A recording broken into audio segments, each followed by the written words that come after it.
Halo, welcome back to channel Edukatif. Selamat siang untuk semuanya, apa kabar yang lagi di rumah ya, atau di mana saja berada, buat sobat sehat semuanya. Hari ini saya akan mengajak kita untuk belajar atau membahas tentang sifilis atau penyakit radiasinya. Jadi, sobat sehat udah pada tahu belum apa itu penyakit sifilis? Jadi, sifilis itu dikenal sebagai penyakit menular seksual. Dikarenakan penyakit ini hanya menularnya melalui seksual yang dilakukan oleh para pasutri atau orang-orang yang bergonta-ganti pasangan, dan juga para homoseksual sama heteroseksual ya, meskipun itu dilakukan dengan cara anal, dilakukan dengan cara oral, sudah adanya kontak langsung, dan juga seperti pakaian ataupun yang terjadi pada ibu hamil. Nah, itu akan sudah terinfeksi, terbawa dari ibunya ke anaknya melalui darah dan juga cairan-cairan tubuhnya ya yang lain. Nah, apa saja penyebab dari sifilis itu sendiri? Jadi sifilis itu disebabkan oleh bakteri yang namanya Treponema pallidum ya, dan itu tanda-tandanya seperti apa saja?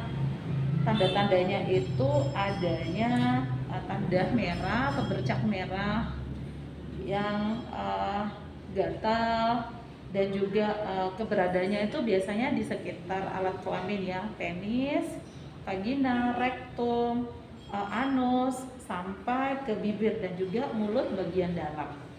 Nah, dan juga karena adanya tadi tandanya itu karena ada lewat salurannya lewat luka kecil, ada luka lecet, ada ruam, dan juga selaput lendir yang dihasilkan oleh mulut dan juga alat kelamin. Nah, itu penyebab dari sifilis itu sendiri atau penyakit rajasinya itu ya. Jadi bisa dibayangkan begitu ganasnya ya, sobat sehat. Nah, apa saja tandanya? Tandanya itu tadi sudah kita lihat, salah satunya ada ruam atau bercak merah, namun tidak disertai dengan rasa nyeri, tapi biasanya nampaknya atau biasanya timbul di daerah kelamin dan juga daerah-daerah rektum tadi ya, dan lain-lain. Permulaan atau pemulaan sifilis ini, penularan sifilis ini biasanya terjadi kurang lebih 21 hari lamanya, atau dalam rentang waktu 10 sampai dengan 90 hari. Nah, bisa dibayangkan ya, jadi waktunya tuh sebenarnya sangat lama, tapi kalau dipikir-pikir tuh sangat singkat. Makanya kalau para sobat sehat semua, jika mengalami tanda-tanda seperti tadi, segera ditangani ya, biar tidak terjadi penularan atau infeksi yang akan menjadi lebih parah lagi ya, sobat sehat. Mari sekarang kita belajar tentang gejala klinisnya. Gejala klinis dari sifilis itu sendiri itu melewati atau melampaui ada 4 level ya. Jadi yang level pertama itu ada sifilis primer, ada sifilis sekunder, ada sifilis tersier, dan juga ada yang namanya neurosifilis, okular sifilis, dan juga otosifilis. Apa saja itu? Mari kita bahas satu persatu ya, biar lebih jelas sobat sehat semua bisa mengetahui secara lebih mendetail. Yang pertama adalah sifilis pada level 1 tadi, sifilis primer. Nah, pada tahap ini itu luka atau ruam dan juga bentuknya itu bisul kecil, namun tidak disertai dengan nyeri. Nah, itu ada juga disertai dengan pembengkakan kelenjar getah bening, ada nyeri otot dan sendi, ada juga demam, itu akibat dari situ ya. Ada kehilangan juga selera makan, rambut rontok, dan juga ada perubahan penglihatan. Nah, level 2 yaitu sifilis sekunder. Sifilis sekunder itu sendiri merupakan ruam atau bisul dengan tekstur seperti butiran-butiran kasar akan semakin menyebar pada kulit. Jadi dia semakin membesar ya. Walau terlihat seperti semakin membesar, namun tanpa disertai rasa nyeri. Nah, itu akan terjadi bukan di daerah atau di area kelamin saja, tetapi dia akan tumbuh di selangkangan dan juga ketiak. Efeknya itu adanya demam, nyeri otot dan sendi, ada juga pembengkakan kelenjar getah bening ya. Nah, apabila pada pasien yang sudah berada di titik atau di level 2 ini, bila tidak sama ya, bila tidak ditangani atau ditindai secara lanjut, maka dia akan berlanjut infeksinya ke sifilis yang tersier atau yang level 3. Nah, sifilis tersier itu lanjutan infeksinya hanya lanjutan infeksi dari sifilis sekunder. Nah, itu akan menjadi lebih parah. Kenapa? Karena pada tahap ini dia akan sampai merusak atau ada kerusakan katup jantung sampai ke anoreksia. Nah, itu adanya juga yang dirasakan ya, akibatnya tadi ada gangguan sistem saraf pusat ya. Yang selanjutnya itu adanya tumor pada tulang, hati dan juga sendi. Nah, ini lebih parahnya lagi kalau sudah sampai di tingkat 3 ini belum juga ada tindakan lebih lanjut. Itu akan berlanjut ke yang level 4, yaitu neurosifilis, ocular sifilis dan juga otosifilis ya.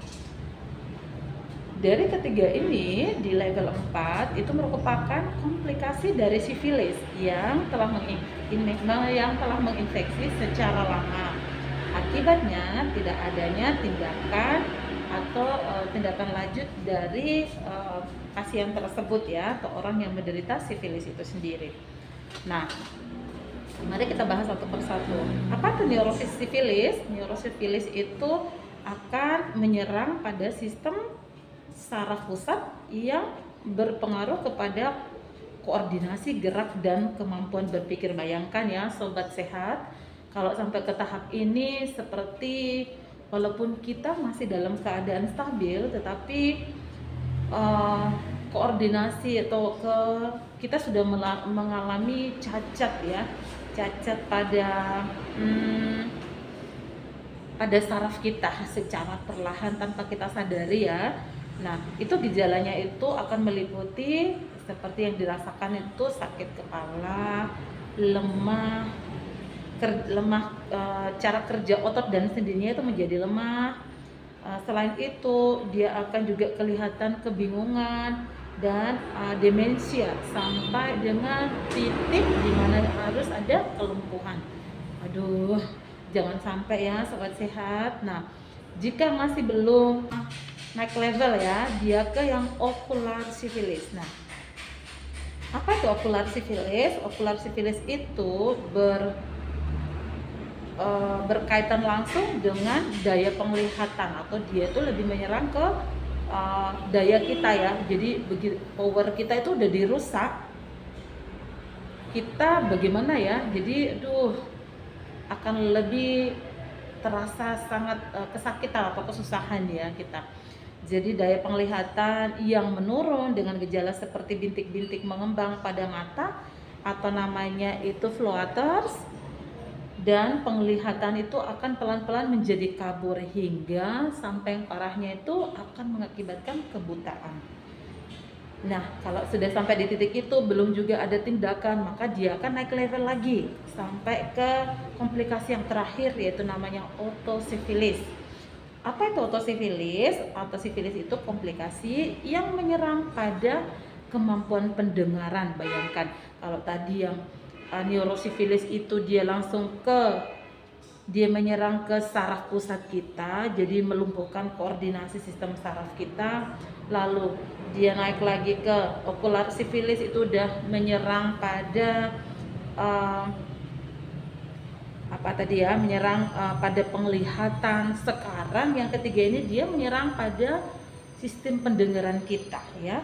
Jadi itu tanda-tandanya itu orangnya itu akan kehilangan keseimbangan, terus dia akan merasakan dengung pada telinganya, pusing, hingga sampai titik terendah yaitu vertigo ya.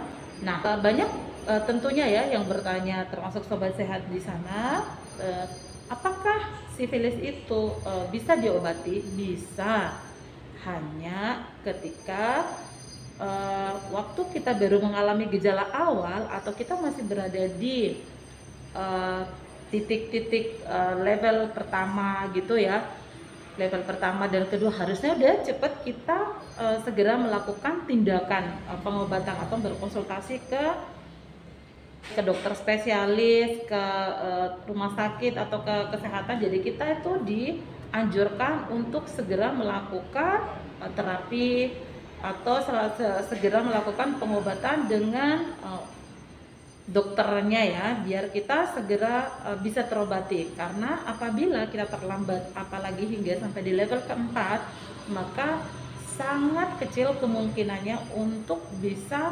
terobati.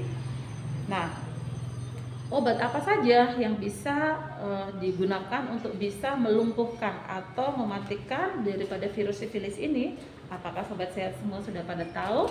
Obat itu hanya antibiotik, yaitu sejenis penisilin yang dengan berdosis tinggi. Nah, itu yang akan mampu untuk melumpuhkan cara kerja dari atau bisa melumpuhkan sampai dengan membunuh ya, cara kerja daripada virus tripolema tadi ya, polydum tadi.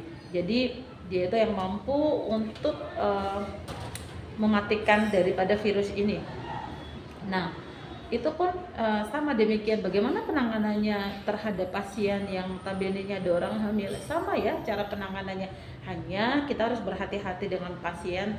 Terkadang kita sebelum melakukan tindakan sebagai seorang tenaga kesehatan atau kita harus melakukan yang terlebih dahulu mengecek apakah ada alergi terhadap obat tersebut, walaupun itu antibiotik ya, obat tersebut apakah pasiennya memiliki alergi atau tidak. Nah, kita harus melakukan skin test dulu. Nah, untuk dipastikan bahwa obat itu akan benar-benar aman apabila dalam tahap terapi untuk pasien yang mengalami penyakit ini ya, sifilis ini. Nah, apalagi dengan keadaan hamil.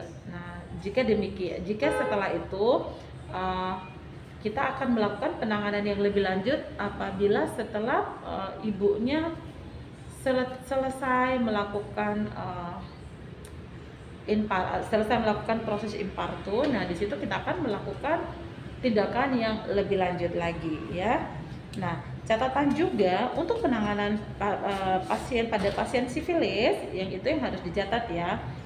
Untuk semua pasien ataupun tidak terkecuali untuk ibu hamil, yang harus diperhatikan atau dianjurkan kepada pasien bahwa selama dilakukan terapi tidak diperbolehkan untuk melakukan hubungan seksual ya. Pasien sifilis juga dianjurkan untuk diwajibkan harus melakukan tes HIV. Kenapa? Karena penularan sangat berlarang HIV ya. Jadi itu yang harus dicatat. Nah, sampai di sini dulu sobat sehat. Semoga informasi yang sudah kami bagi dapat memberikan nilai yang positif, dapat juga memberikan nilai-nilai yang mengedukasi, dan kita semakin hari kita semakin belajar menggunakan media di mana saja kita berada. Jadi kita tidak harus belajar itu harus di perpustakaan atau di mana, tapi di mana saja melalui pendengaran seperti ini saja, belajar melalui media, maka kita akan berubah dan kita akan mau untuk belajar hidup sehat. Salam sehat untuk semuanya. Terima kasih telah menonton. Jangan lupa untuk tetap di support channel ini dengan cara like, subscribe, komen, dan juga di share sebanyak-banyaknya ya. Thank you for watching. Bye bye.